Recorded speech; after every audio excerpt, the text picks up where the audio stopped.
Hari Om.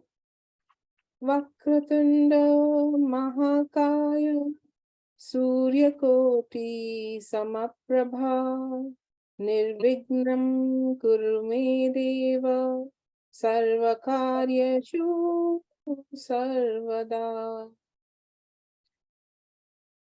Gurur Brahma Gurur Vishnu Gurur Devo Maheshwaraha Guru Sakshat Parabrahma Tasmai Shri Guruve Namaha. Tasmai Shri Guruve Namaha. Pranams to Adi Guru, our Pujya Gurus and Guru Parampara. Team Param Vedanta welcomes you all. Namaste. This is the 9th session of Panchadashi chapter 7. We will be covering verses 103 to 126. Today we are going to do something different. Based on Tuesday's recordings, Dr. Hegde and the team will be presenting their verses as a teaching quiz for a better understanding and to reinforce the learnings. Urge you to freely answer and ask questions wherever you have doubts. Over to you, Dr. Hegde. Thank you, Neeta.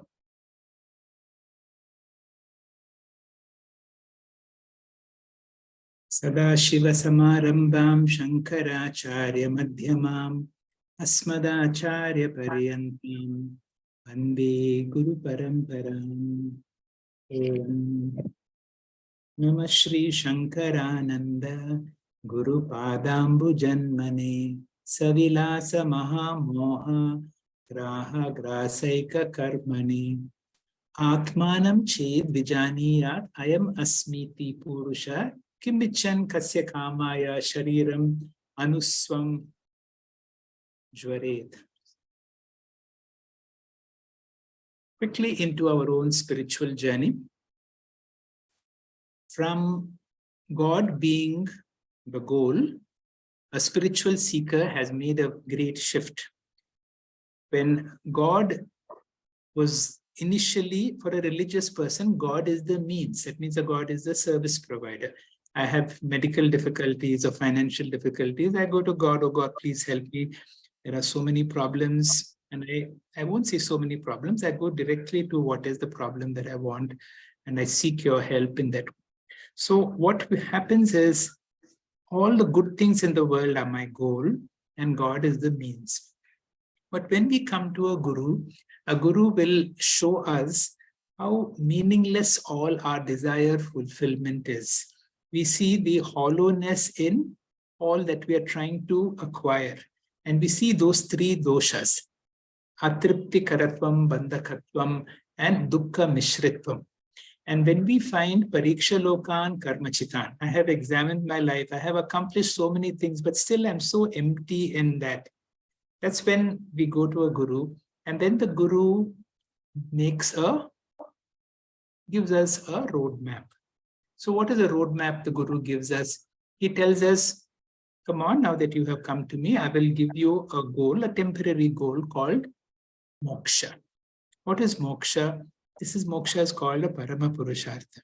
Once you attain moksha, there is no more janma. There is no punarjanma. This life is going to be your last. And the teacher will tell you, Manushatvam, Mumukshutvam, Mahapurusha, you're so blessed. You have got this opportunity to get a teacher. You are interested in moksha. You have come. You got a human birth. You got that intellect. You have got all the things. So the teacher will say, I will be able to give you that jnanam that will help you to get moksha. But we know one thing, to get jnanam, I need a certain amount of qualifications. Without that qualifications, I will not get. So the teacher puts you to certain sadhanas called karma yoga, upasana yoga, and the journey continues for some period of time. When the student is ready, and I do not know when that will come, there is a earth-shaking news that comes that moksha is not my goal. Then what is moksha? Moksha is my very nature. Now, how can you tell this? Let me tell you a story of the master and the disciple.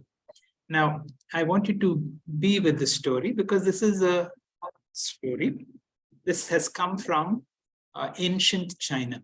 One of the greatest masters that China ever had is called Lao Tzu. Lao Tzu had a great student called Chan Tzu, and Chan Tzu had another great student called Li Tzu. Li Tzu had a student who was very impatient. He used to always beg the teacher to give me secrets, tell me some secrets. See, you are in a certain, if I use my words, Paramarthika world, I am still in Vyavahara, you're not giving me the secret. And so on, he was bugging the teacher. So the teacher said, look, let me tell you about my life and how my life was. He says, I served my teacher, a great man, for almost 2 years. And after 2 years, one day he gave me a glance. And that glance from the teacher, made my heart stop. Suddenly, for the first time, my teacher noticed me. And then it put me into a different orbit in my life, into my relationship with my teacher. The teacher continued his work, I continued my work.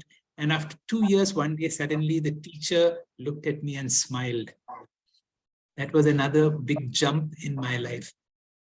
Then my life continued, the teacher's work continued, another few years passed. And one day the teacher made me sit on a mat in front of me.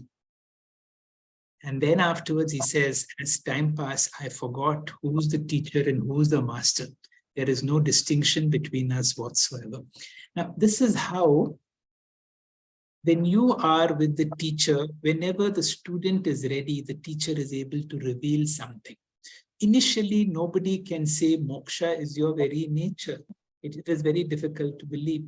Now, I assume that all of us who have been in Param Vedanta for such a long period of time are now ready to get this great instruction that I am born free, I will live free, and moksha is my very nature. There is nothing that I have to do. Do you know one thing? Mark this statement. What is the role of a guru? And I have said this many times, and this time it is going to be more meaningful. The teacher's job is only two things: to take away from you what you think you have but do not have. What is that we think we have? This lower self, this ego, that feeling that I am this limited being identified with my body-mind complex. The whole teacher's sadhana is to help us to get rid of this feeling of limitations. I am a limited, suffering, ordinary human being. That is one job the teacher has to remove, which is a wrong notion. Ajnanena avritam jnanam tena muhyanti jantavaha. The 5th chapter of the Bhagavad Gita has got a very pertinent work. Ajnanena, because of ignorance, jnanam avritam. All my knowledge, all my wisdom is covered. Tena muhyanti jantavaha. Therefore, we all suffer. So the teacher's first job is to take away all this baggage of ignorance and tell you, you are okay just the way you are. These are all your limitations. So the teacher's role is two things: to take away from you what you think you have but do not, and reveal to you what you have always been but you never know. Aham satyaha, nityaha, buddhaha, muktaha. This becomes like that aparoksha jnanam of the 10th man story. So the teacher does various prakriyas, and we have come to that stage when the teacher has revealed to us, you are no longer this limited body-mind. You are Sakshat Shiva himself. Now, I want you to understand that moksha is my very nature. Then what happens to the law of karma? We were told that once you get jnanam, your jnanam burns that all that sanchita, and then now you become an enlightened being. You don't know, because there is no ego, there is no more agami karma, then you have to live with it, prarabdha karma. Now, what is this law of karma? Law of karma applies to the lower self, the body-mind. The moment we have that revelation, I am no longer, naham deham, I am no longer this body, then there is no law of karma. We have jumped from that old chapter. We have moved from what we traditionally believed was a triangular format to Atma and Anatma. That means what? I am Atma. whatever I experience, including my body and mind, or beginning with my body and mind, and the whole world around me, including my family, my possessions, my profession, my friends, everything is anatma. This is the Atma Anatma. If you really understand what this means, your life becomes very, very lonely. Because suddenly everything has become dreamy stuff. Your own family, your own everything is not as real as you think. You are the only reality, including your body and mind. See, this thought occurred to my mind. Supposing you're sitting in a movie theater, which is a 3D kind of a movie. And in that theater, there is only one person. You alone are seated. And in the movie, all those 3D characters seem to be coming on top of you. The world is like that. Other than you, Brahma Satyam, I am Satya, everybody else, including my guru and the gods in the temple, all of them are Mithya. Now, that is a very lonely understanding. Let us proceed with that. So we have reached that state where the teacher has given Aparoksha Jnanam of Brahma Satyam, Jagan Mithya, Jivo Brahmaiva Naparaha. And in Tripti Deepa, we have come to the stage of Nitityasanam. Today, Ullas will tell us about Tat Chintanam, Tat Kathanam. You know, I have to meditate on this message. I have to make myself convinced about all these things. Until now, I used to believe that, you know, I only have Brahma Vidya, but I'm not liberated. But now I know I have this Brahma Vidya, and therefore I am completely liberated. I am a free person. I can confidently say, Aham Brahmasmi. Every moment of your life, every moment of my life, I have to see myself as Aham Brahmasmi. I have to see myself as Brahman. The moment I forget it, and it can happen, there can be momentary forgetfulness, then the body becomes real and the whole world becomes real. Samsara comes into that moment. And let us live in this Paramarthika as far as possible in our lives. So what is our sadhana now? Our only sadhana, I have got jnanam. My only sadhana is nidityasanam. And nidityasanam is to help me to move from jnanam to jnana nishta.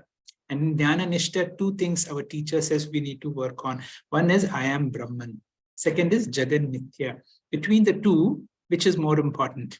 Is I am Brahman more important or Jagan Mithyatva more important?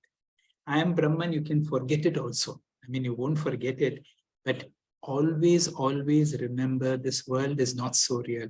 The moment I give reality status to the world, then all my problems comes into being. So what is unreal? My body and mind. If my body and mind, naham deham, then everything else is gone. My family, friends. It's like the prime minister has resigned. Once the prime minister has resigned, where is the cabinet ministers?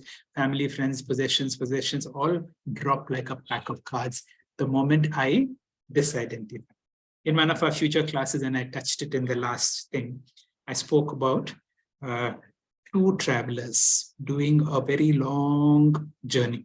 We are all travelers in a long spiritual journey. Our journey is going on, and it is difficult. And then after some time, there are two of them, both of us at the same point. Both are fully exhausted, but one has got spiritual knowledge. What is the spiritual knowledge? Aham Brahmasmi is there.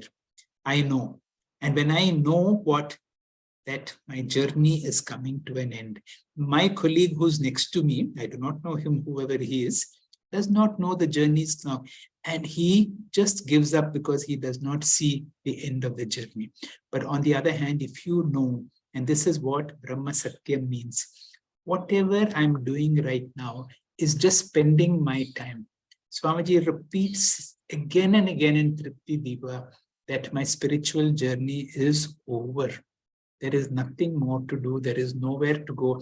This understanding has to be very clear. That is why we are doing all this form of satsang, where instead of just having one class where you listen to the teachers, we open up for discussion. And you can, all our teachers are open to direct assault. Fortunately, we have Ullas is there, Dr. Sundar is there, Dr. Ravi Shankar is there, and I'm there. All of us will be there to answer all these questions.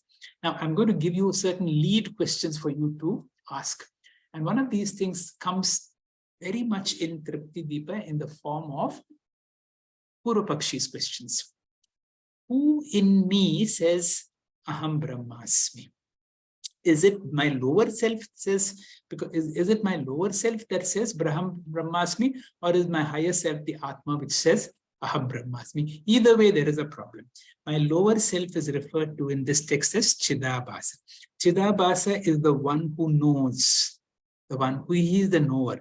And Chidabhasa alone can say Aham Brahmasmi. But Chidabhasa is limited, finite, can never say Aham Brahmasmi.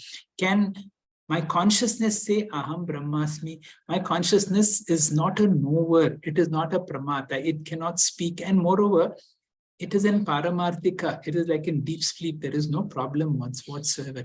Now, these are pertinent questions I want you to ask. Dr. Ravi Shankar will be handling a lot of these Purva Pakshi questions. Can any statement, can any Mahavakya give us Aparoksha Jnana? You know, can Brahman have an Upadhi? Brahman is Nirguna. Can Brahman have an Upadhi? You know, if I negate the mind, how can I get Brahma Jnana? Now, Dr. Ravi Shankar will come in a little later. So I will leave this to Dr. Sundar. Dr. Sundar, it is your time now to be able to initiate a little discussion so that people will know what questions to ask. Over to you, Dr. Sundar. Hari Om, Shri Gurubhyo Namaha. Let us now try to have a overview, a perspective where we are in this text as we are now going towards the middle third of the text. So we started off with this profound statement from sage Yajnavalkya as he taught King Janaka. And Pujya Swami Vidyaranya ji decided to elaborate this profound statement into so many verses in this text.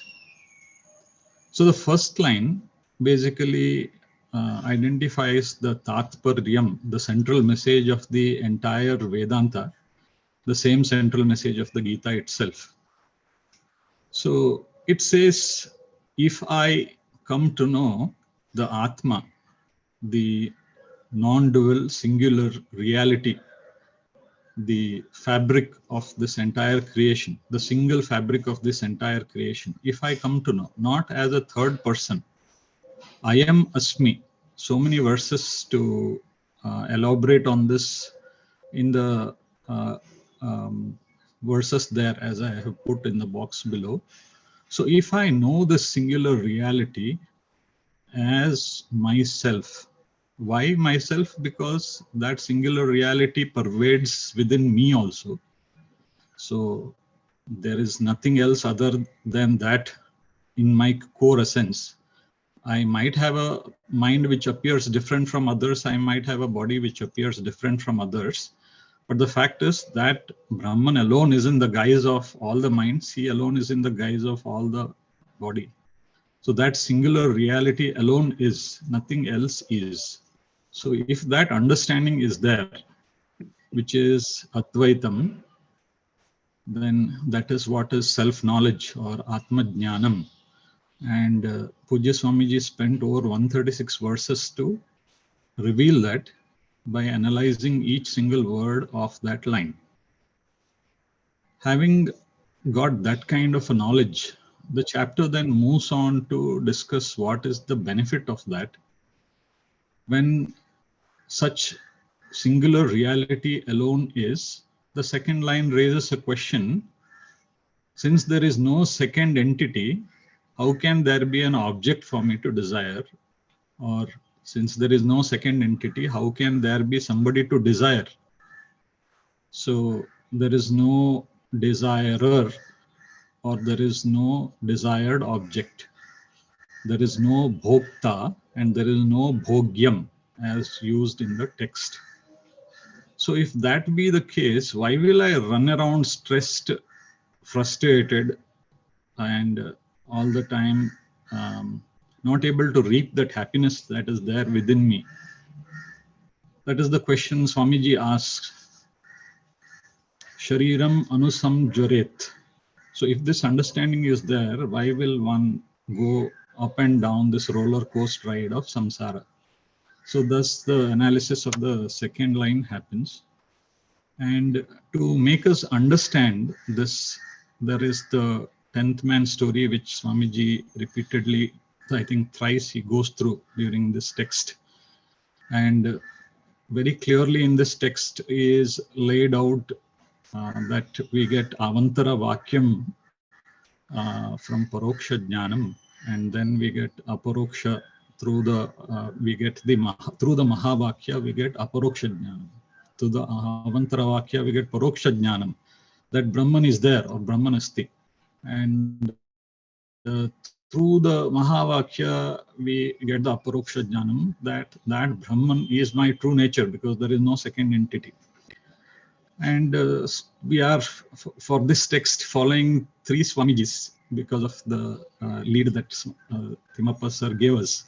And it comes so clearly through Swami Tadatmanandaji's talk, that, and also through the other Swamiji's books and texts, that mere paroksha and aparoksha jnanam through avantara and mahavakya is not sufficient. We don't then awaken to this reality. Vichara is required.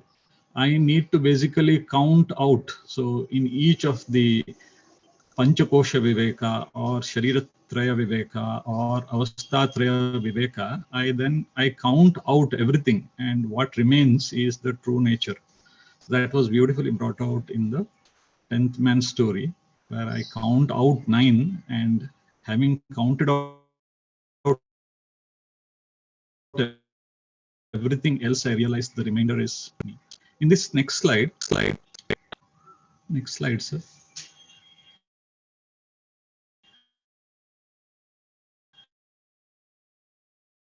Can you see? I've changed. Dr. Sundar, you're not audible.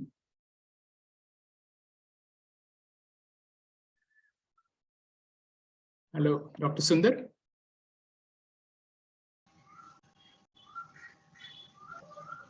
Neeta? He's offline. Hello. No, Yeah, I think I was. You're not. Yeah, Dr. Sundar.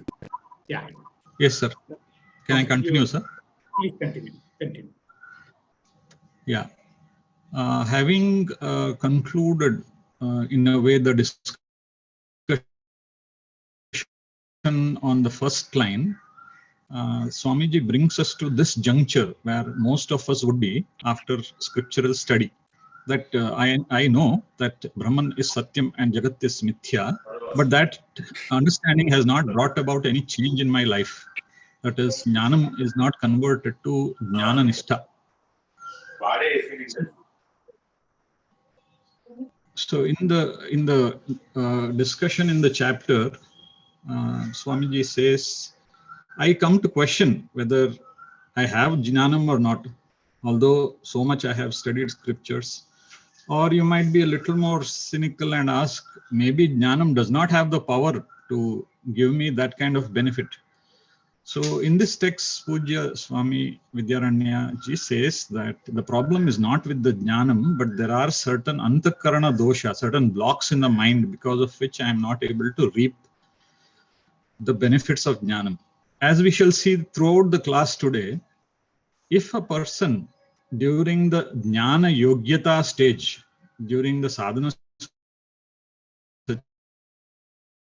chustaya sampatti stage, if he is good at manonigraha, if he is good at samadhana as a part of samadhi shatka sampatti, if he has done upasana yoga well, if he is able to focus his mind, if he is able to direct his mind what he has to do, then abiding in this reality is possible. Otherwise, a person after getting jnanam will have to do those very same steps or similar steps. So 3 blocks were made out. One is that I am not understood the central message of the scriptures, and that goes away with Shravanam. And the second is, even though I have paid attention to the scriptures, I find a mismatch between what Shastras tell and what my sense organs tell. I don't seem to see Advaitam, or I don't seem to see non-duality outside. So I have many doubts. So this part goes with Mananam. And pertaining to this class is the third block, which is the Viparita Bhavana. So this is an advanced seeker. He has read the scriptures. He has got a clear idea that Tatparyam is Advaitam. And then through Mananam, he has now reconciled that the sense organs don't have the non-dual Brahman or Atman within its field. So the scriptures in the Vyavaharika plane, they don't say there is Advaitam. They agree for Dvaitam in the Vyavaharika plane. But then there is a Paramarthika plane, and there the sense organs don't operate. Just as my nose cannot tell whether a particular object is red or green in color. It is out of its field of operation. So this is a senior seeker that he has got a clear idea, and he is able to see that the outside world may have multiple things, but the underlying thing is Advaitam. Despite such clarity, because of this, and he constantly comes about that the world is real and it is troubling me. So things are fine when we are in a satsang or when we are spending time listening to the pravachanam. But after that, when I am at work, usual problems come about. I have the usual kama krodha problems coming about. So it is specifically about this subset that this set of verses are talking. Next slide, sir. So the actual verse itself, here the diagnosis of Viparita Bhavana is given. So Dehadishu Atmadihi, the notion that I am this body or the I am this mind. Swamiji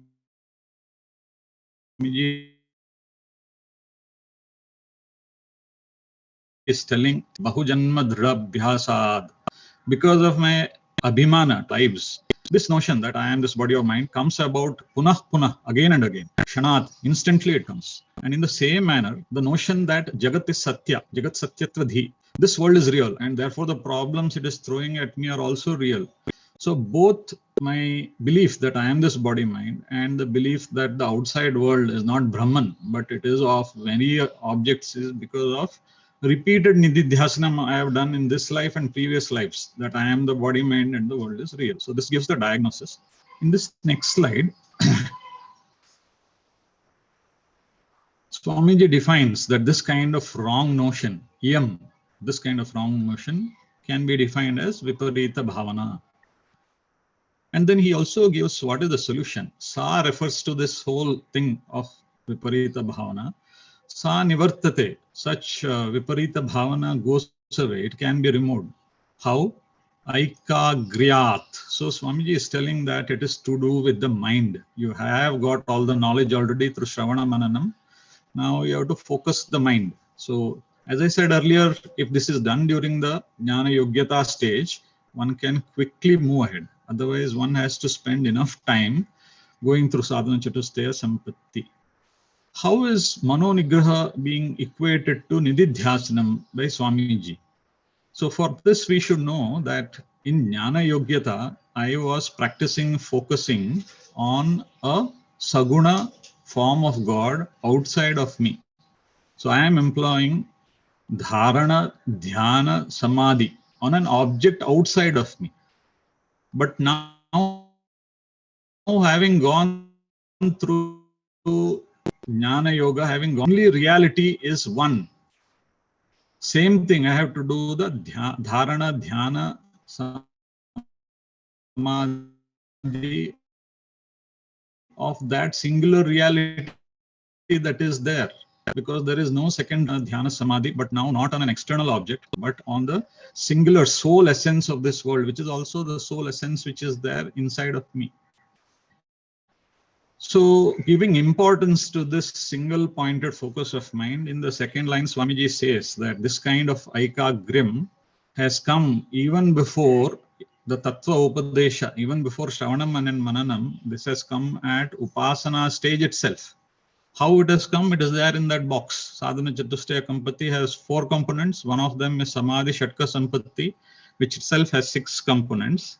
And samadhana, the word used in Tattva Bodha is ekagrata. So that focus, but the object is no longer a third entity, but that singular reality, which is also mine, as indicated by this Chinmudra, reflecting that singular reality.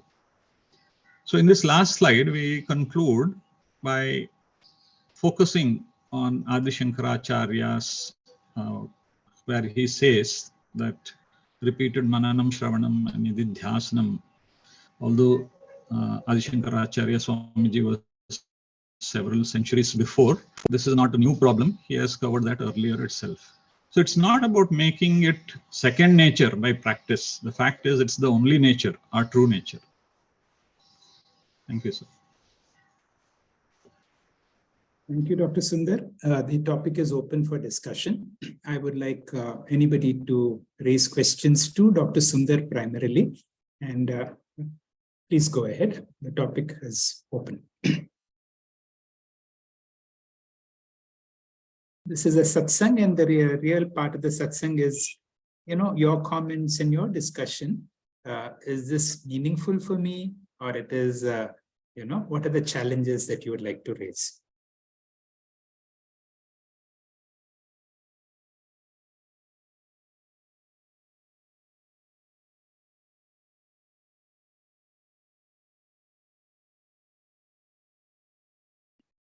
If there are no questions, what we will do is, thank you, Dr. Sundar. You have re-explained these verses very clearly. Somebody wants to say something, you can interrupt me.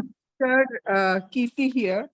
I would just like to understand who says Aham Brahmasmi, Chidabhasa, the lower self or the higher self, some little more clarity with this. All right.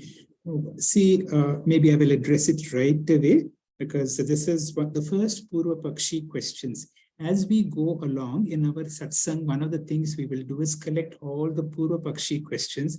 And if you're able to answer all the Purva Pakshi questions, then you become a teacher of Tripti Deepa. It has nothing to do with realization. All of us, if you have this understanding, if you have this aparoksha jnanam, that there is nothing else to do, why there is nothing else to do, Kirti? This is what our Tattva Bodha has said, that all of us are a body-mind complex. And when we know that we are body-mind complex, we know body-mind by itself is jada. Jada means it is inert by itself. So for this body-mind to be able to speak and for you to be able to listen, there requires an enlivening principle. That means, and what is that enlivening principle? Wherever you see these ATMs, remember that enlivening principle, that anytime money or anytime, that is the Atma Tattva, that is the enlivening principle. So wherever you see ATM, let it remind you. On the other hand, it should be Prati Bodha Vidita Matam. In every experience, I see the experiencer. That means there is an enlivening principle called Atma. Now, this Atma has the ability to activate my mind. And once the mind is activated, this original consciousness now mixes with the body-mind, and a new entity is born, which I call is my lower self, the ahankara or the ego. The ego is a mixture of two things. The original consciousness, Vidyaranya Swami, which we call as Atma, is referred to as Kutastha. And the reflected consciousness with the body-mind is called Chidabhasa. So we have only two entities. Now, the original consciousness is Paramarthika. Paramarthika means other than that, there is nothing. There is Prapancho Pashamam. There is no world. There is nobody. And it is Purnamadam. It is complete by itself, and it has no samsara. There is no problem as far as Paramarthika. It does not have a mouth. It does not have a knower. So the original consciousness cannot say, I am. All right. Now remember, Tattva Bodha has said, and our teachers have said, all of us are a mixture of what? One is this all-pervading Atma along with this body-mind. So in me, there are two components. There is the higher me, the Atma Tattva, which is not limited to my body. Remember, Swamiji 100 times says, consciousness is not part, product, property of the body. It is an independent entity, just like the light on my hand. It is all pervasive.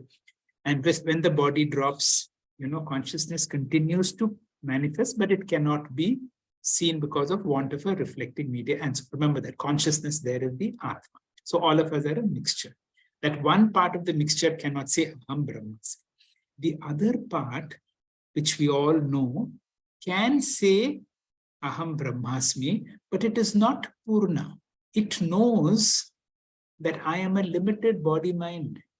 And therefore, it can only say, there is an Atma under me, which is my Adhara, and that Adhara is Nitya Shuddha Buddha Muktaha, but I am Chidabhasa, that I am a limited being. Now, our teachers will come and say, now don't worry, this feeling of I is a pseudo feeling. In reality, you are Nitya Mukta Shuddha Buddha Atma. All of us should claim that of the two mixture in me, I am the Atma Tattva. All right. Temporarily for transaction's sake and this drama of life, which is Maya actually, Maya Devi's work. Now you are Kirti, I am Timapa, I work in this body, you work on that body. And so that's great dramas going on. But in reality, all of us are Atma. That is the satyam. So what do? I borrow my body-mind and my body-mind's understanding, thanks to my teacher, who's also Nitya. I have got this knowledge and I claim that Purna component of Atma in me, and I live the life of Aham Brahmasmi, even though I am functioning through this limited body. Why? Because I know, although my body has all these limitations, I am Atma in reality. And once this body drops, that is the end of this body's journey. I have nothing to do with this body, and therefore nothing really to do with all the associations that come with the body, my family, and all that. Kirti, is that clear? If that is clear, yes, I wanted to. Thank you, sir.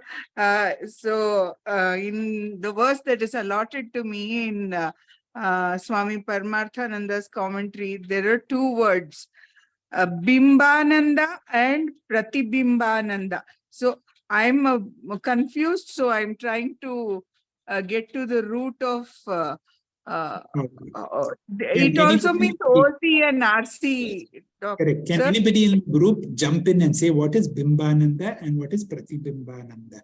In the, yeah, go ahead. Sir, Bimba is the original consciousness. Pratibimba is the reflected consciousness. Reflected consciousness. And in Vidyaranya's language, what terms will we call them? Kutastha. Kutastha is the Bimba. Correct. And Pratibimba is Chidabhasa. So, yeah, Chidabhasa. So let us be clear about these terms. Pratibimba is the original. When it gets reflected on my mind, it becomes Pratibimba. Vidyaranya calls it original consciousness as Kutastha. The reflected one is Chidabhasa. And in our Swamiji's language, it is consciousness or Atma. And then we have this body, mind, ego, and so on. So these are the two entities that we have. Any other questions? Any other questions? Two questions can I ask? Sure. Please, Neeta. So I was asking the viewers that what is it that Nididhyasanam does according to Vidyaranya? I wanted to, if somebody wants to answer that, because that's what. Okay, I'll rephrase your question. What is the importance of Nididhyasanam? In fact, Sundar gave us this slide. This slide is answers all the questions. Neeta, can anybody answer? And then I will ask Neeta to answer it. Jnana Nishta. From Jnanam to Jnana Nishta. Okay, all the, also, from Pratibandha to Apratibandha. Please go ahead. That's what Viparita Bhavana Pratibandha. Thank you, Ashwini. Neeta, please answer your own question. So, when we are, we've got the knowledge, but we still don't believe it, that I am that Purna. I still feel lack. I still feel that on the body. So this is called Viparita Bhavana. That is that. something, that is not there, I'm feeling that. And that is because of all the previous vasanas and, my conditioning that has happened over lifetimes. So Viprita Bhavana is one. Then there is also the first and second, which was covered last week, which is Pramana Sambhavana. That we cover, the scriptures say something like there's Dvaita, there's Advaita. So there's a lot of confusion between that, and we get confused because of that. Is there a God? Is there not a God? How can I be God? And all that. Those confusion kind of things get solved with Shravanam.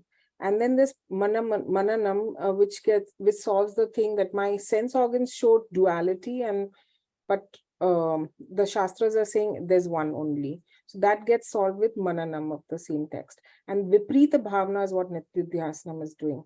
There are two main things that Viprita Bhavana is solving, that I am not Ahankara, and my problems are not real, and the world is not real. That is what we need to get out of.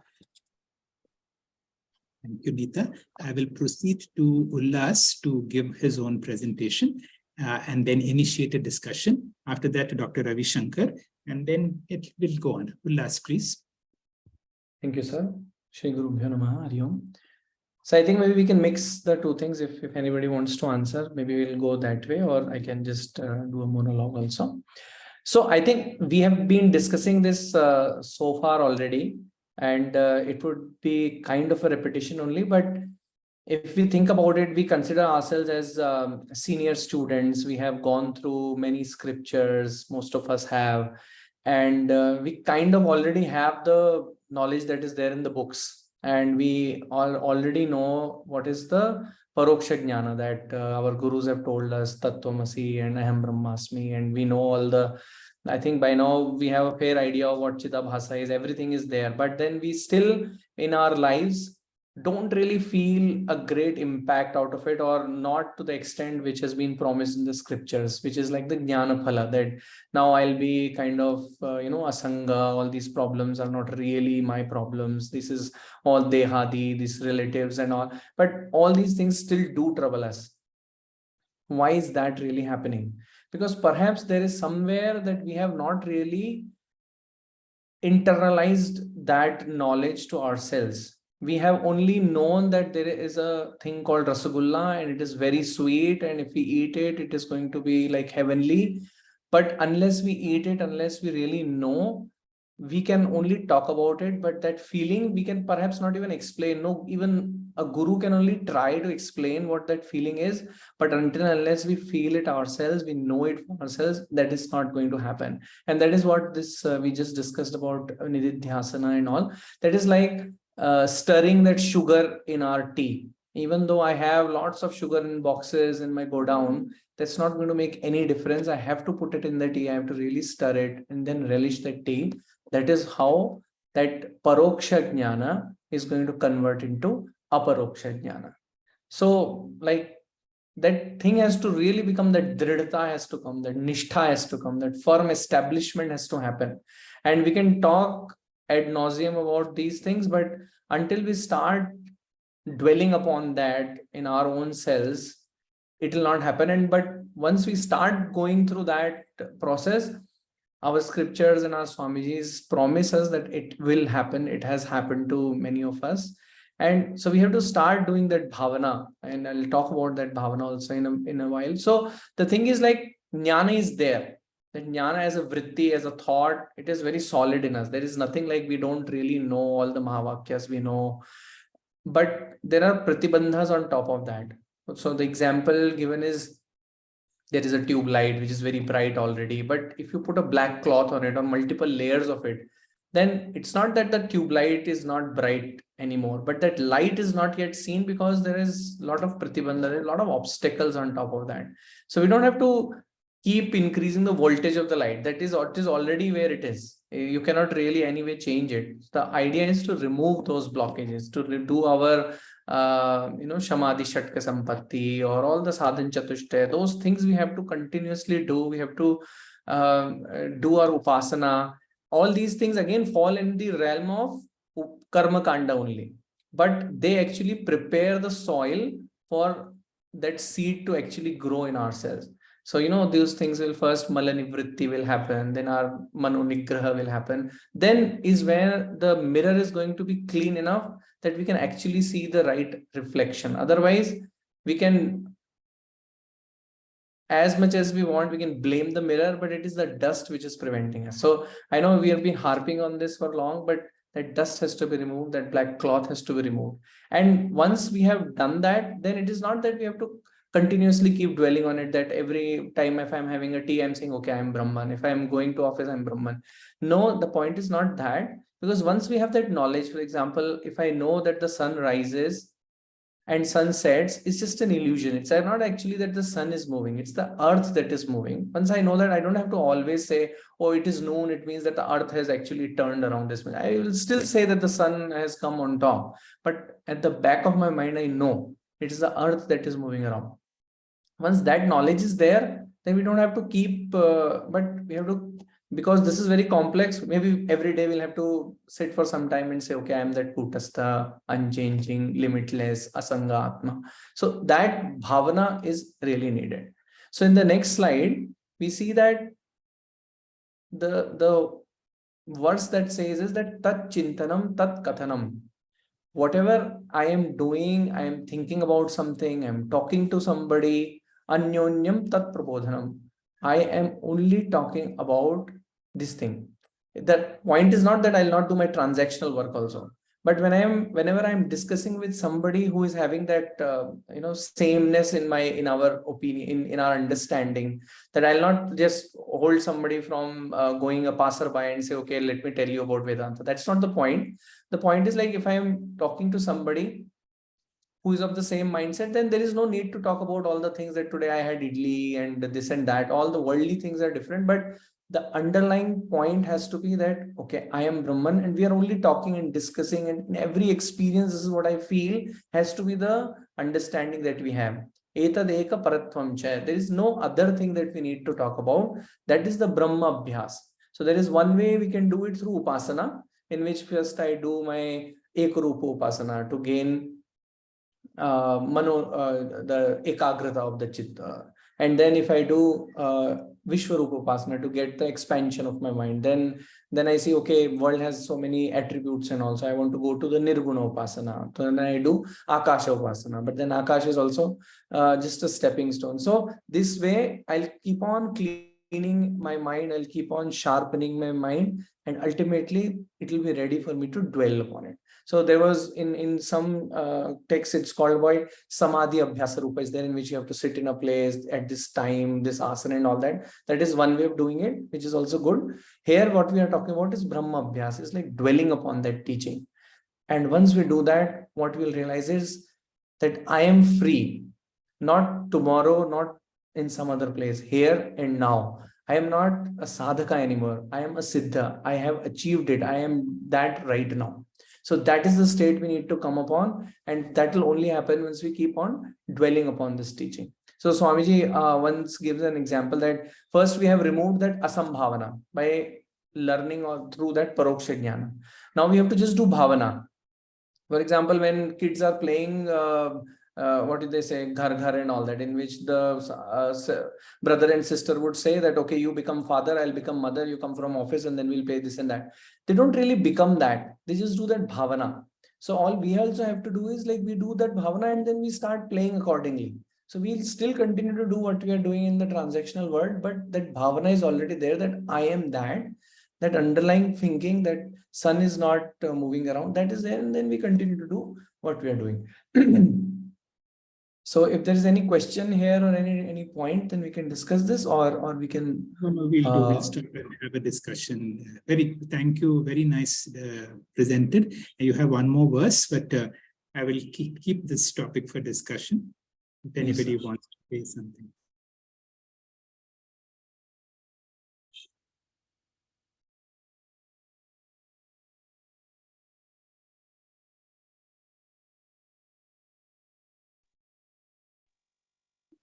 Can I say something, sir? Please, Sukanya, go ahead. Yeah, see, the Brahmabhyasa Rupa Nididhyasanam appears quite relaxed, according to Swamiji's notes and according to what Ullas everybody said, because it does not involve a place, time, asana, nothing. It's not on one thought. It's only dwelling on the teachings and whatever Upanishad, the stories or incidents we come across. But I feel even this 5 capsules of Vedanta and this Tat Chintanam, Tat Kathanam, this will also be a good thought for dwelling on for Nididhyasanam, I think. No? Ullas? Sorry, I didn't catch the last part. What will also be good? Yeah, even five capsules of Vedanta, that which is the central message for our teachings. Even dwelling on those 5 points. Which 5 points you're talking about? Like I am Atma and I'm like, I am of the nature of eternal, all-pervading consciousness. It is the same thing that we are talking about, right? Like we are just expanding that particular thought, that I am Atma means, like, as I was saying, that I am unchanging, I am Asanga, like that. So those 5 are also coming out of this only, that, okay, I am Asanga means I am not part of this body. I am like, I am transcendental while I'm being immanent. So I think it is just different ways of saying the same thing. But once whether we dwell on those 5 points or these, ultimately I have to see, as Sir was saying, that we are a mixture. But from that mixture, we have to dwell on the part that I am that part of the mixture, not this part of the mixture, which is that limited boundary entity. I have to focus on that. And another thing is, like, when you say like it is kind of relaxed, it in a way it is. Swamiji says one example is that, okay, if I have to know that these specs and my eyes are different, what type of effort you want to do for that? Like you want to do a pranayam for it, you will do asana for it, you will do japa for it. What will you do? There is nothing to be actually done. You just have to know about it. So that is actually an easier step. But then the second step which comes is like, okay, my eyes are different than my mind. Now that requires a little bit more subtle understanding. That is also as relaxed as that understanding only, but we have to do a little bit more dwelling upon it. And then the third one is like, my mind is different from my Chaitana avastha. So that Chaitanya is different. So at the end of the day, it is that only. But for that, we have to do a lot of effort so that we can actually make our mind, that tool, very sharpened to dwell on those teachings. So that part is a little difficult. So you have to make sure that the soil is actually fertile. And then once you put the seed, it will grow. So that's how I understand it, sir. Thank you. Elaborate on those, each point. Thanks, Ullas. Thanks, Sukanya. See, this verse, Tad Chintanam, Tad Kathanam, Anyon Tad Prabodhanam, let this become our life. Whatever you do, let this be the focus. Prati Bodha Viditam. Even in this silence, even in this gap when I stop speaking, you are aware of that silence. Who is that aware? Can we become aware in all our daily activities? Now, I'll give you a Laukika worldly example. Now, supposing you are in love with somebody, you are deeply in love with somebody. It could be some family member, it could be your grandchild, it could be a spouse, anybody. All right. Now, when you love somebody very dearly, wherever you go, whatever you do, when you are by yourself, that person is in your mind, isn't it? Now, that is Tat Chintanam, Tat Kathanam. Now, we have to replace that mortal being into Atma, those 5 capsules. I am of that nature of eternal, all-pervading. Now, let this teaching dwell in your mind. See, we have gone into so many stages of our life. That is why once Kabir was asking one of his students, he wanted to give him Brahma Vidya, and he asked him, have you loved somebody? The man says, no, I've never loved anybody. He said, then I can't help you. So the man said, a little embarrassed, but I love my cow. Oh, he says, very good. You love your cow. Okay, just like you love your cow. Now, when you really love somebody, that somebody is in your thoughts. Now, can that somebody now become that ATM, that Atma, that higher self, that I am? And that is, you don't have to sit in meditation. You don't have to go to a temple. Feel the ground beneath your feet. Look at the world. Remember this. Pratibodha Viditam Matam. Ulla, can you go to your next verse? You tell me how to advance to wherever. Yes, sir. So just one slide earlier, I just wanted to touch upon a few things that were discussed. After this one, it would be fine, sir. Yeah. So there is one thing is like we need to have that Atma Jnana. But then right now what we are talking about is Atma Dhyana is even more important. Obviously, Atma Jnana is very important. But because the Swamiji is addressing to this audience, that stage is kind of already covered. So now our attention has to be on Atma Dhyana, the dwelling only that we were discussing. And another thing is that as we have been talking about that Atma is Satya and Anatma is Asatya, or basically Brahma Satyam Jagat Mithya, however we want to call it. So more than the dwelling upon or dhyana on Atma Satyatva, sir also mentioned in the beginning, we are not going to ever forget it, but more than that, what is important is Anatma Asatya, because that is the one where we have so much of attraction, so much of attachment. That is the source of all the problems that we have. So that feeling, once that we start dwelling upon that, no, this is Asatya, this is Asatya, slowly we will ultimately through the Niti will again come back to Atma Satyatva, that will automatically shine through. So one technique obviously is mentioned is reducing the FIR, the frequency, intensity, and response time. So that is just a small thing on between in the verses which is between these two verses. So next one, as we had discussed already, what is Viparita Bhavana? Here it is told that Viparita Bhavana is not considering what is the true nature of something, rather considering something else or the completely opposite. Example given is that my father scolds me a lot for certain things which are not good for me, but I instead of considering him as a well-wisher, who actually is a well-wisher, I consider him as my enemy. So that is like a Viparita Bhavana. So like that, what we also do is Atma Dehadi Bhinnoayam Mithya Chedam Jagattayoho. These are the two Viparita Bhavanas that we have. Is that first truth is that Atma and Dehadi are Bhinna. That Atma and body mind complex, etc. These are two different, not really things, because we say that those are not real. But these are two different entities, if you will. And then the second thing is that this Jagat, this world that appears to be so real, so tangible to us, it's not that real. It is Mithya. And Mithya technically here in Vedanta means something which is not that real as the true reality. Or we can say that whose existence depends upon something else. Something which is self-dependent, self-effulgent, that is the reality, that is the tattva, that is the satya. Anything on which somebody, my reality depends on something else, then that something else is real, I am mithya. So that's the meaning. So this world, well, we cannot negate that I can see these things, and also it's not that it is not there or it's just an illusion of my eyes. It is there, but its existence is not as real as that existence of the reality. So these are the two truths. But what actually happens is we have a misconception. We have a Viparita Bhavana of these two. That, for example, Swamiji gives an example that, okay, in the morning, if I have a chai, then I say, okay, chai gives me the great pleasure, or that is the actual sukha that I have, or that some people might even call it bliss and all. But if that were the case, then everybody should have bliss once they have chai. But that is not the thing. What happens is that some people who hate chai, they would never love that. So then that thing is not the point that chai gives happiness.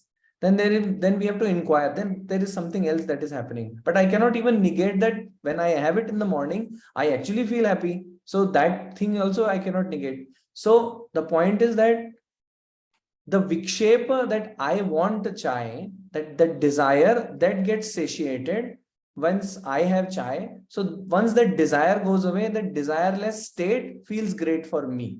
So once we have no desires, that is when we will get to that Purna state, that actual Bimbananda is what we are going to get. So how do we get there is all we are talking about here, is that misconception we have to remove, that this chai is not giving me pleasure, this world is not giving me this pleasure, these family members, these body mind complex is not giving me that pleasure or those problems. In any which way, they are all mithya. There is actually, I am that fountain or source of that whole happiness and all within me. So in the next slide, again, it is just tabulated that I am Atma, free from all Anatma. That is the truth. But what misconception I am is, I am this Dehadi Atma. Why this thing prevails in us is because we give too much importance to the things and beings around us. And because we give importance to them, we become dependent on them. And then we start feeling that, okay, that whole happiness is coming out of them. And then we start, owning that ahankara, that for me, these are the things, these are my likes or dislikes, which don't really have any rational meaning. And then the other side is that the world is mithya. So we don't really need to worry about it, but we end up thinking that all this is actually true, all these problems are real, and then we start worrying about all that. So I think if we were to ask some question from somebody, then the point would be like, just if somebody can repeat, like, what exactly is the Viparita Bhavana and how can we get rid of this? If somebody wants to tackle that question, then from my side, the presentation is over. Thank you. Let's open for discussion. So can I ask a question? Please. Hello? Please go ahead, madam. Yes, please. Please go ahead. Can you hear me? Yes. Very I'm clearly. Dr. Urmila Tripathi from Gwalior. I want to ask, why is the back gear so strong than all the first, second, third, fourth gears? Why is the Viparit Bhavana stronger than all the studies that we are going through? And how to overcome it?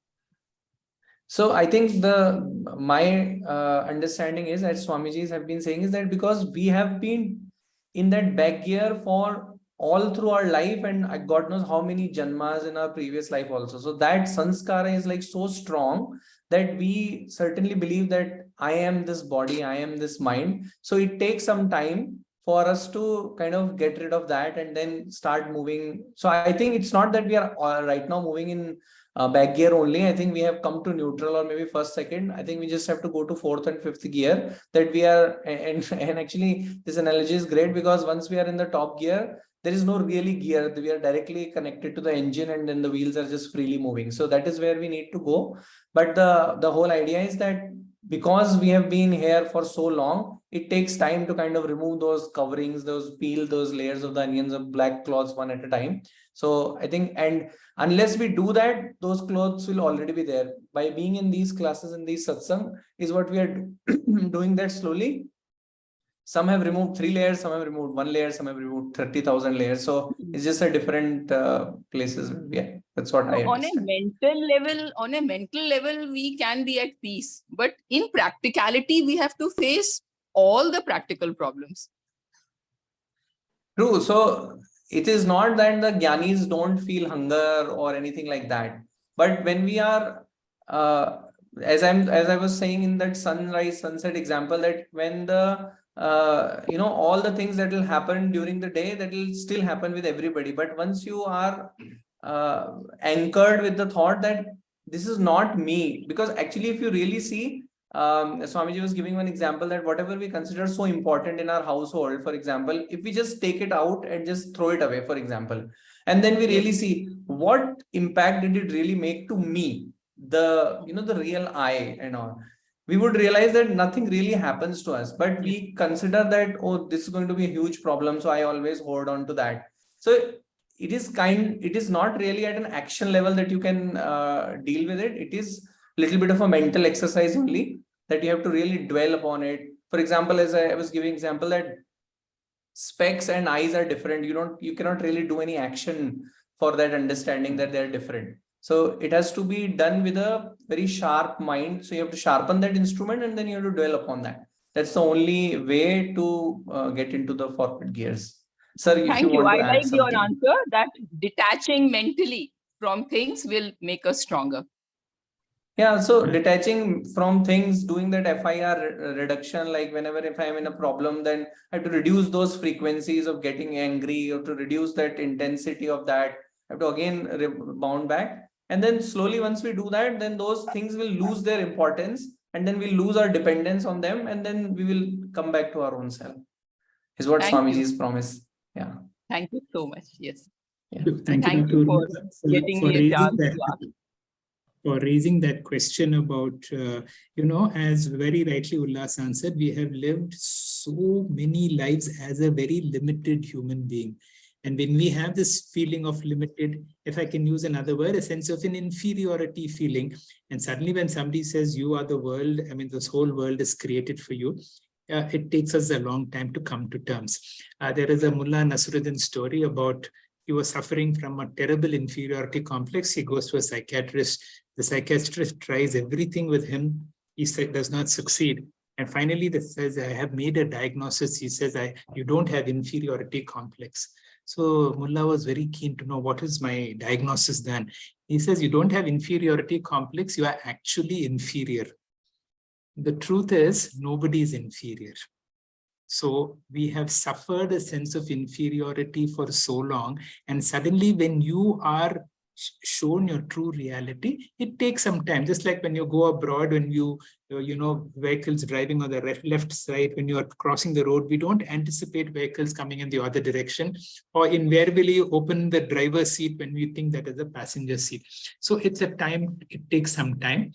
What I will do is I will stop the discussion now. I will take you to Dr. Ravi Shankar. Dr. Ravi Shankar, it's your time for about 10 minutes in which you want to share whatever the Purva Pakshi's issues. If you can raise the problem and then allow people for another 10 minutes to have a discussion. Dr. Ravi Shankar, please. Shri Guru Bhyo Namah. The important thing of discussion was the Mahavakya Vichara. And the question has been, does the Mahavakya Vichara give aparoksha jnana? Vachaspati Mishra has been constantly saying that Mahavakya Vichara gives only paroksha jnana. And that is refuted in the 81st verse by Swami Vidyaranya, who says, if you continue to imagine that Mahavakya Vichara gives paroksha jnana, you better continue Shravana. Because the truth, he says, is Mahavakya Vichara gives aparoksha direct knowledge. And then he gives an example of how the student who goes to the Gurukul for infinitude, Brahmatvam, he loses his parokshatva as well as his investment of being a student. And that has been brought out in the 82nd verse as an example. In the next slide, the Purva Pakshi has a comment to make.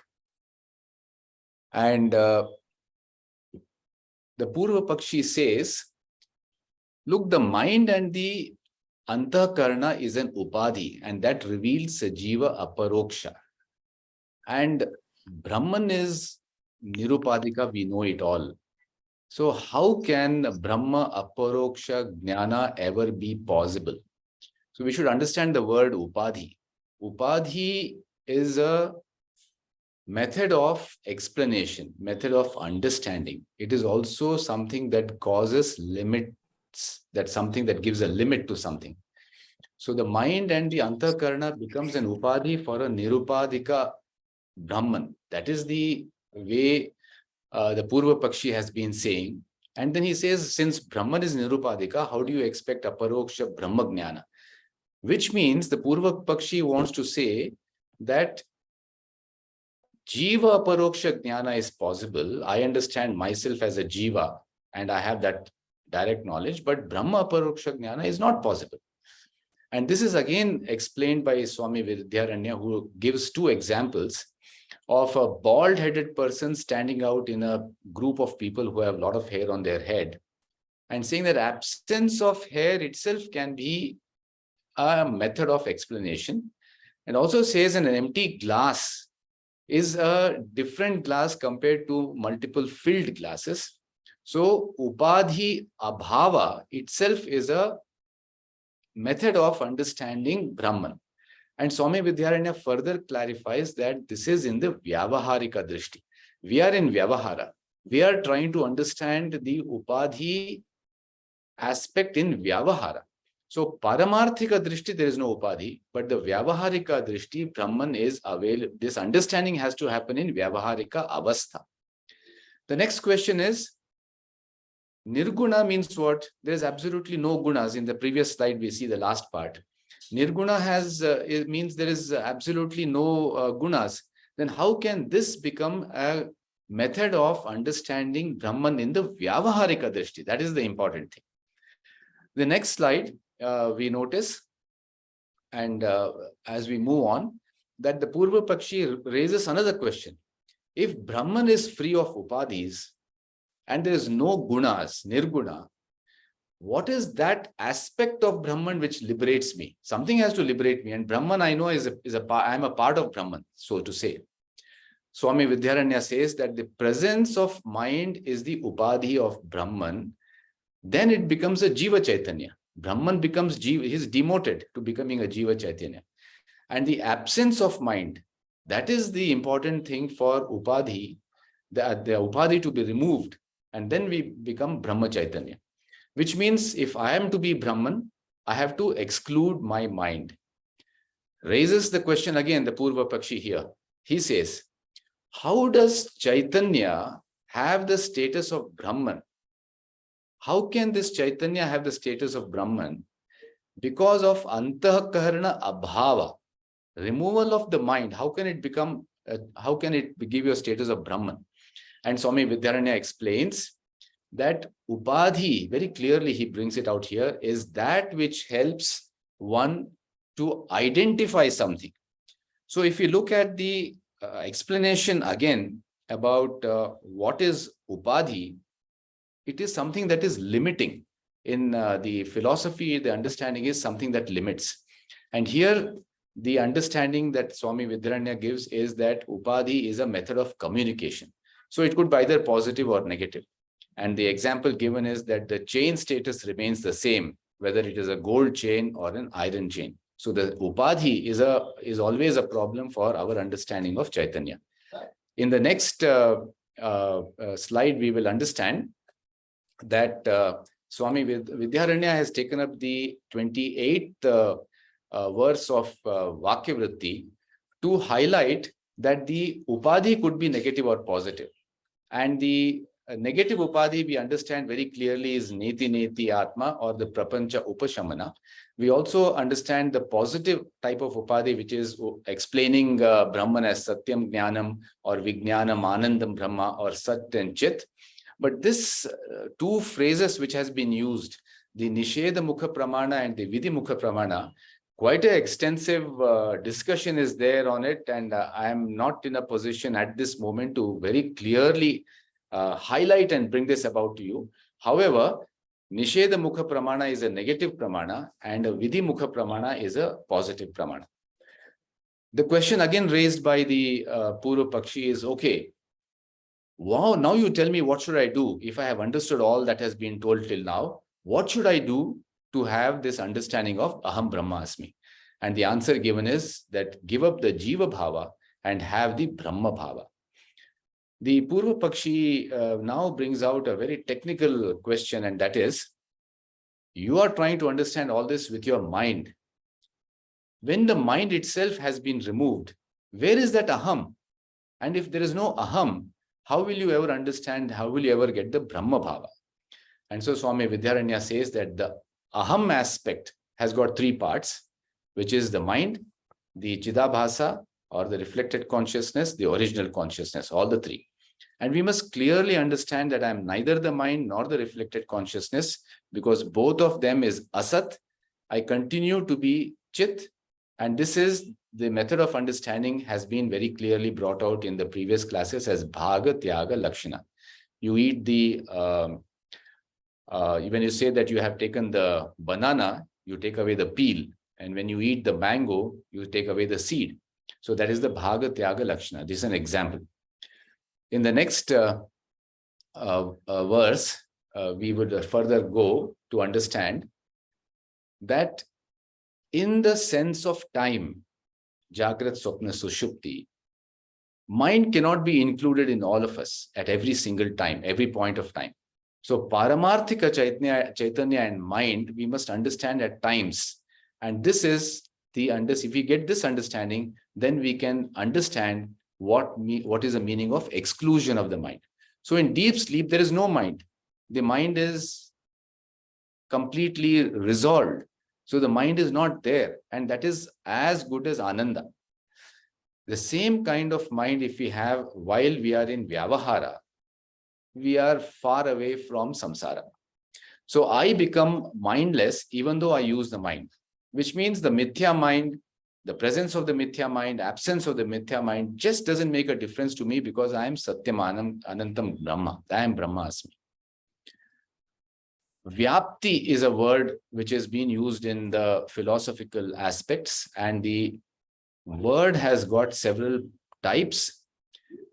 Vritti Vyapti is the method of understanding Brahma Jnana, and Phala Vyapti is the method of understanding or utilizing the understanding of Chidabhasa.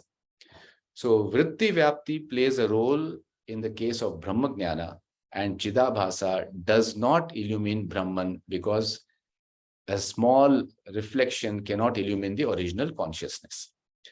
In the next verses we see, the understanding is given by an example. There is a pot.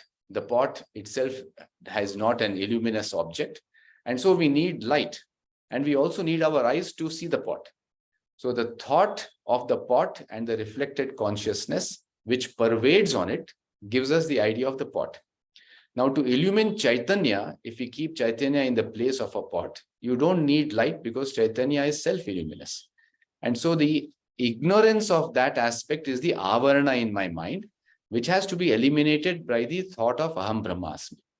So Swami Vidyaranya says, this thought of Aham Brahmasmi is essential to remove Brahma Ajnana. The Brahma Jnana will come in when we remove the Ajnana. As the ignorance goes, it is self-evident. So Chidabhasa is the Phala Vyapti, which is not utilized for understanding Brahman because Brahman is self-effulgent. The scientific understanding of this aspect could be highlighted by the functional MRI.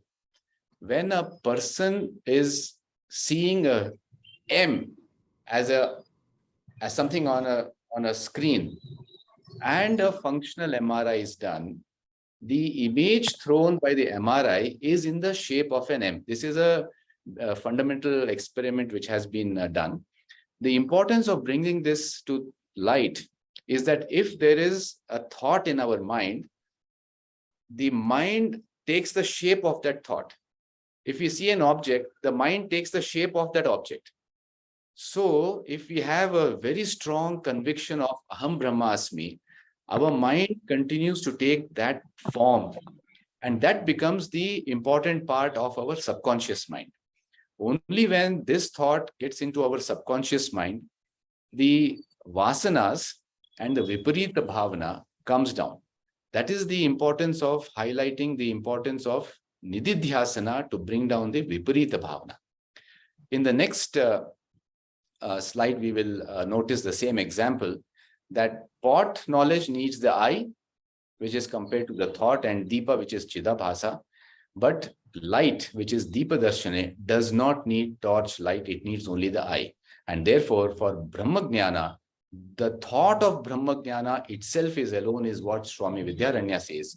So it is only the Shravana which is important. Manana and Nididhyasana is to take away the Viparita Bhava as well as all the Pratibandhas. Chidabhasa merges into the Chit. Chidabhasa can never add illumin or light or brightness to the original consciousness. In the next slide, we notice the Purva Pakshi is asking another question, that you say that the mind can never know Brahman, and you also say that it's the mind alone that knows Brahman. How do you resolve this? So Brahman is known without the help of the reflected consciousness. Reflected consciousness has a role to play only as a Phala Vyapti, as explained earlier. And Swami Vidyaranya says, Aparoksha Jnana Aham Brahmasmi arises in the mind of a Sishya only with this proper Mahavakya Vichara being done under a competent Acharya. So in Aparoksha Jnana, a person does not specify that I have gained Brahman knowledge, which is something far away, but like a Jnani would say, that he himself becomes the Jagat Karana. He is himself responsible for the Jagat that he is seeing or experiencing. So specifying Brahman as I is the Aparoksha Jnana. As we move on, we will further notice that Mahavakya Vichara is definitely capable of giving Aparoksha Jnana. These are the important parts up to the 96th verse. Swami Vidyaranyana changes the topic a little bit and says, I have understood that there is something like Jnana Prapti, but I'm not getting the experience of Jnana Prapti. The Jnana Phala Prapti is not happening and there is a gap. What is the reason? And the reason has been explained. It's because of Pratibandha. Jnana Prapti is by Shravana, but the Pratibandha Nivritti is by the second Shravana, as Swami Paramarthanandji explains, in addition to doing your Manana and Nididhyasana. And the three Pratibandhas have been explained. Pramana Asambhavana means I don't believe in the gurus or the scriptures as most of us would normally do, as good as saying that I am a Nastika. Prameya Asambhavana. Prameya Asambhavana says, okay, how can I ever be Brahman? I can understand it, but I don't think I can be. So that is the Prameya Asambhavana. And the Viparita Bhavana are the intense subconscious mind, the thoughts and our constant, the activities that we have been doing over several janmas, which are imprinted in our mind, which are always subdued while we are alert and conscious, but which come out in our subconscious mind, and we do it as a habit, and we don't change these habits. And these can come up when a person is under a mild sedation or hypnotism or under or some kind of an anesthetic. These thoughts come out. They're always subdued because we are in the conscious mind. The jnana should bring about a pratibandha jnana, and then we should continue Shravana, Manana, Nididhyasana. Even though we have had jnana prapti, sadhana chatushtaya sampatti is absolutely essential to understand jnana prapti and convert it into jnana phala prapti. In the next slide, we will understand that Shruti Vakya Virodha, Shruti Vakya and not accepting it, and Pratyaksha Virodha, I'm seeing it, but I'm not able to understand how these two things can go on. This can be resolved only through Shravana. These are habitual misconceptions, and these misconceptions are about myself, the body-mind complex, and as well as the Jagat that we see, Jiva and Jagat, both of them. And these are very difficult to remove because they are in the subconscious mind. When we study Karma Kanda, there are several ways of doing several things. There are different teachings, and we consider that Karma Kanda is essentially done for Chitta Shuddhi, if we understand it that way, without getting merged into it. But we also then start imagining that those misconceptions continue in Jnana Kanda. So Swami Vidyaranyana clearly says, don't have doubts of different teachings in Jnana Kanda. By repeated Shravana, we should very clearly understand that all the teachings of Jnana Kanda is only one. It is not two. It is only Advaita. There is no Dvitiya, and that is Jivatma Paramatma Aikya. So it teaches Jivatma Paramatma Aikya alone. This is what Vyasacharya attempts to say in Brahma Sutra, and we must have a clear conviction of Jivatma Paramatma Aikya through Shravana itself. In the next slide, there was a table. Anyway, that should be good enough, sir. Hari Om, sir. Thank you. Thank you very much, Dr. Ravi Shankar. I will certainly put this up or open up for discussion. And I would also say this entire presentation will be uploaded on YouTube tomorrow at 6:45 p.m. And certainly, Dr. Ravi Shankar, what you have done is one of the most brilliant ways of summing up all that we have learned, bringing all the Purva Paksha questions in as clear a manner as possible. To be able to understand, I'm sure, you see, one person can understand and one person can express these things. This is our potential. And that is why the whole purpose of the satsang is that we are together on a spiritual journey and we help each other to be able to understand these subtle things so that Aham Brahmasmi can become your birthright. Open for discussion, please.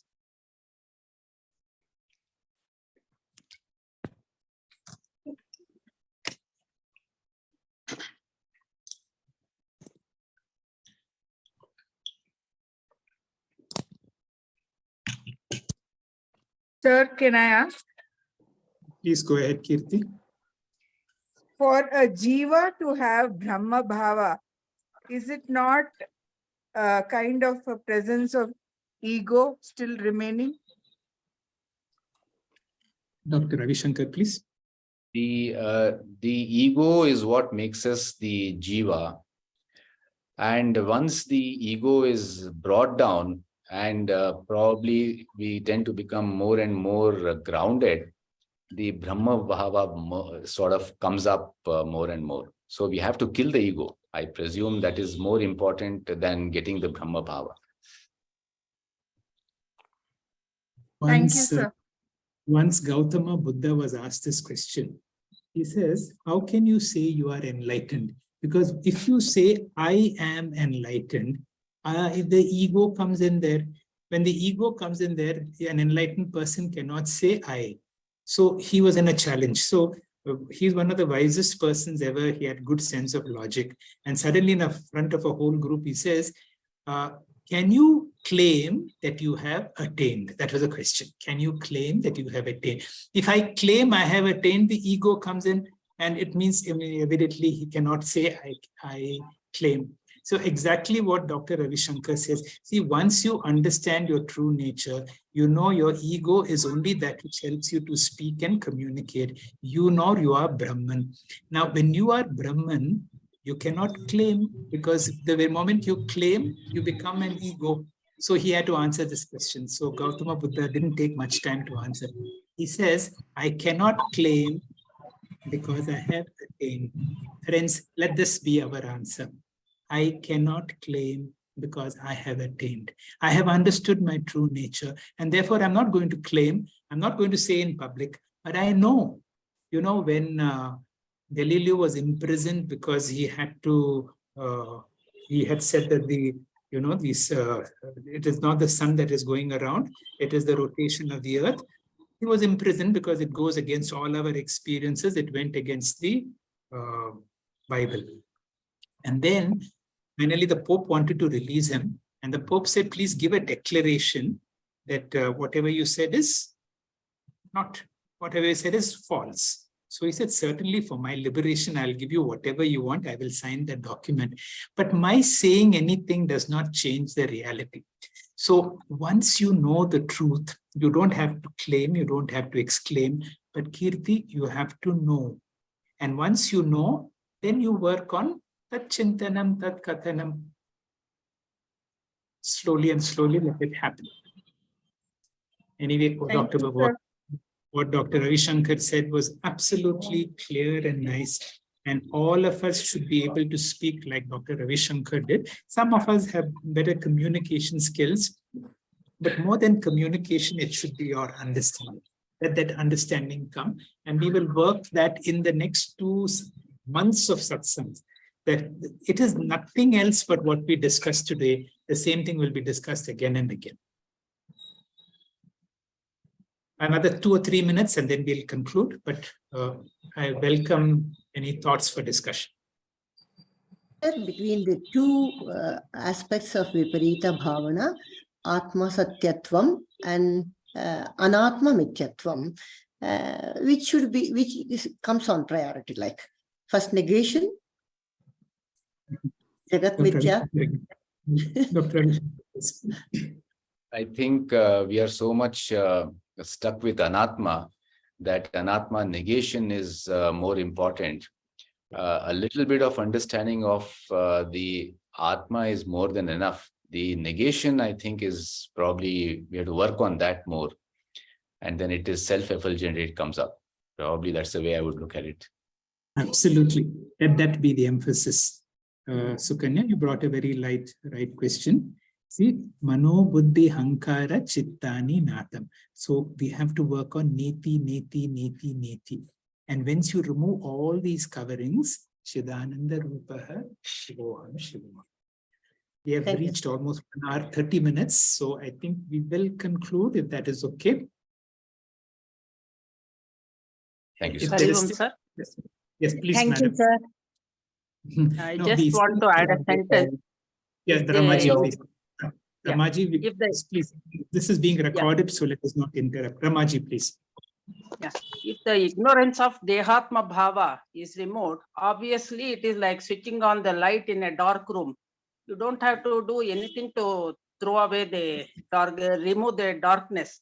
Once the switch is on, light is there, then everything is clear. That's how it is. Once the ignorance of Dehatma Bhava is removed, obviously it will be self-effulgence will be shown, experienced. Thank you very much, Ramaji. I will ask Neeta to conclude.